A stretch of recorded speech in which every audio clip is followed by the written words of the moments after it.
Okay, welcome to the final lecture of Module 2. I'm going to just introduce the concept of culture. Culture is one of those strange words that everybody knows what it means, but often find it difficult to articulate. So if I said American culture, everyone would go, yeah, I know what American culture is.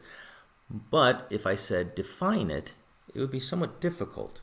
So the way that it's most effectively defined, and there's some pieces to it that I really need you to know, our culture is a learned set. And I'm going to stop there. Culture is learned.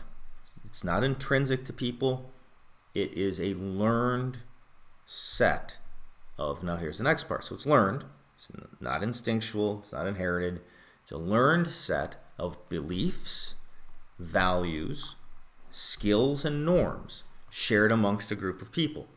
Now, what's important about that is that because it's shared and it's learned, in a sense, we are within a culture, or very clearly we're outside a culture.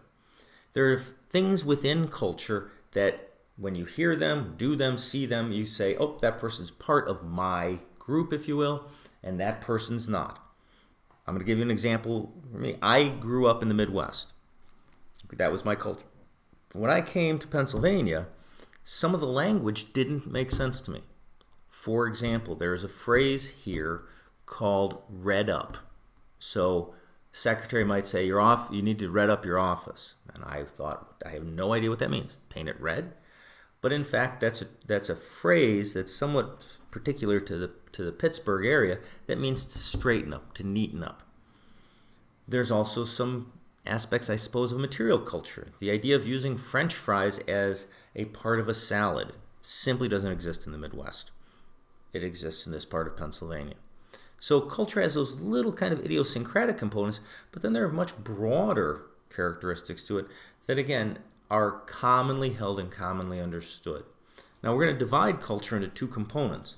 The non-material culture, and that includes things like language and dialect, religious beliefs, morals, social norms, and then also the political and social organizations and how and why they hold power.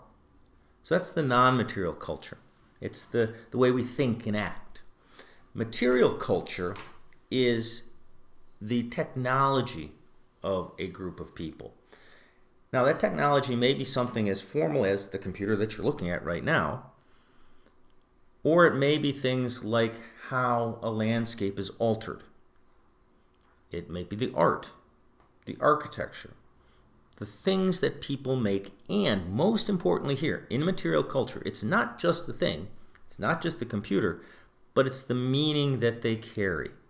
Material culture, for example, if you have a really, really nice Mac Air, okay, that's a technology, okay, it's a computer, but it has more status to it than maybe some other brand, some off-brand of laptop.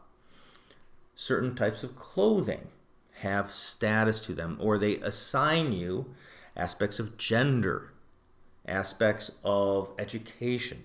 So material culture carries meaning. Non-material culture influences how we act and how we perceive actions. Now, I want you to think about all of those things when you look at this picture. This happens to be the Strip District in Pittsburgh. And there's a couple of things that I want you to notice here. First of all, and I'm going to point a few of them out, I want you to think about what this means. You'll notice there's a hat here and there's a hat there. There's a hat here. You'll notice all of those hats are baseball caps. I guarantee none of these people are baseball players. But that baseball cap is an accepted form of headwear for men. You'll notice that you don't see any women wearing them. In addition, shorts, shorts, shorts, shorts. Men and women that are adults are wearing shorts in public, in a general market area. There are many parts of the world where men and women wearing shorts is not an acceptable behavior.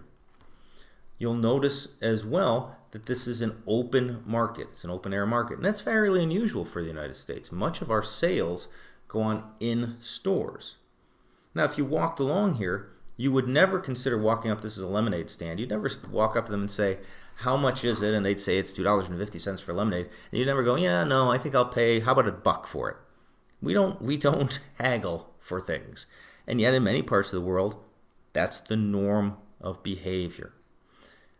You'll notice the art on the building, this type of a mural. There's a whole lot of meaning embedded in that mural that I won't even get into now. But again, art, architecture, economic activities, social activities, what we wear, all of that is part of culture. And as we move around the world, we're going to examine all of those. Okay, that's it for lectures for Module 2. Please make sure you listen to the instructional video for the quick write assignment. You'll be using a mapping activity for that. If you have any questions, please shoot me an email. That's it.